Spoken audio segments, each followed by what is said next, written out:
Hello friends, welcome back to our channel.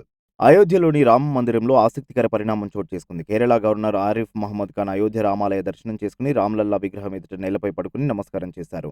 మరో మతానికి చెందిన వ్యక్తి రాముణ్ణి దర్శించుకోవడం, పైగా ఇలా శిరస్సు వంచి నమస్కారం చేయడం దేశవ్యాప్తంగా ఆసక్తిని కలిగించింది.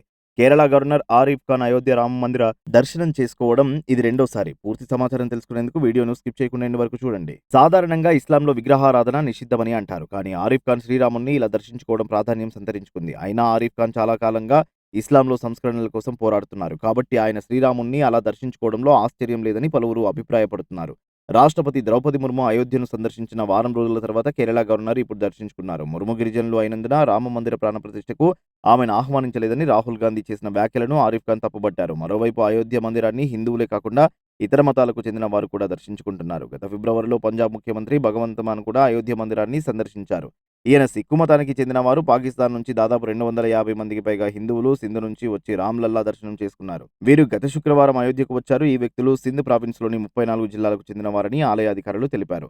జనవరి 22న అయోధ్య ఆలయ ప్రాణప్రతిష్ఠ జరిగినప్పటి నుండి 100 దేశాలకు చెందిన ప్రతినిధులతో 2 కోట్ల మందికి పైగా ప్రజలు ఆలయ దర్శనం చేసుకున్నారు. ఇటీవల మారిషస్, శ్రీలంక దేశాల నుంచి ప్రతినిధులు వచ్చారు. గతంలో సీఎం విజయన్పై ఆరిఫ్ మహమ్మద్ ఖాన్ సంచలన వ్యాఖ్యలు చేశారు. ముఖ్యమంత్రి ఓ రౌడీ అని, అనేక హత్యలలో ఆయనకు ప్రమేయం ఉందని ఆరోపణలు చేశారు. పోలీసుల భద్రతను తిరస్కరించి కాలికాడ్ వీధుల్లో తిరిగిన గవర్నర్ దమ్ముంటే తనను అడ్డుకోవాలని కమ్యూనిస్టు పార్టీ విద్యార్థి విభాగం ఎస్ఎఫ్ఐకి సవాల్ విసిరారు. కాలికట్ యూనివర్సిటీలో 3 రోజుల విడిదికి గవర్నర్ వెళ్లిన సమయంలో ఈ అనూహ్య పరిణామం చోటు చేసుకుంది. దీంతో పోలీసులు అప్రమత్తమయ్యారు. ఎటువంటి అవాంఛనీయ ఘటనలు చోటు చేసుకోకుండా చర్యలు చేపట్టారు.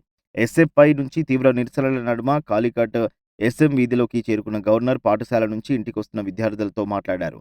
స్థానికులతో సెల్ఫీలు దిగారు. ప్రఖ్యాతిగాంచిన కాలికట్ హల్వా అమ్మే వ్యాపారులను కలిసి ఆ స్వీట్ను రుచి చూశారు. గవర్నర్ మొత్తం 40 నిమిషాల పాటు వీధుల్లో తిరిగిన అనంతరం కారు ఎక్కి వెళ్లిపోయారు.